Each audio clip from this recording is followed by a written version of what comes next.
દેગામ તાલુકાના બહિયાલ ગામે નવરાત્રિમાં થયેલા કોમી અથડામણમાં મુખ્ય આરોપીને પોલીસે બહિયાલમાં લાવી સરઘસ કાઢ્યો. ગાંધીનગર જિલ્લાના દેગામ તાલુકાના બહિયાલ ગામે નવરાત્રિમાં હિન્દુ મુસ્લિમનો ઝઘડો થતાં ભારે ઝઘડો થયો હતો અને કેટલાક મુસ્લિમ લોકોએ નવરાત્રિમાં પથ્થરમારો કરતા પોલીસે પથ્થરમારો કરનારને પકડીને સજા ફટકારી હતી. ત્યારે આજે કોમી એકતાના દોરનાર મુખ્ય આરોપી હતો તેને પોલીસે આજે લાવીને બહિયાલ ગામે તેનો વરઘોડો કાઢ્યો હતો. ત્યારે સમગ્ર ગ્રામજનો આ સરઘસને જોતા રહ્યા હતા અને પોલીસ શું નથી કરતી તેનું તાજું ઉદાહરણ સ્પષ્ટ થાય છે.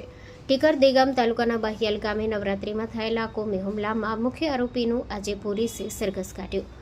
Story report by Agarsinh Chauhan, Harsoli. Mangal medical store. દરેક પ્રકારની દવાઓ પર ડિસ્કાઉન્ટ મળશે. હોસ્પિટલ રોડ, કોસ્મોસ બેંકની બાજુમાં, ડૉક્ટર દમયંતીબેન ગણાત્રા હોસ્પિટલની સામે, ભુજ. Mobile number 9428234840.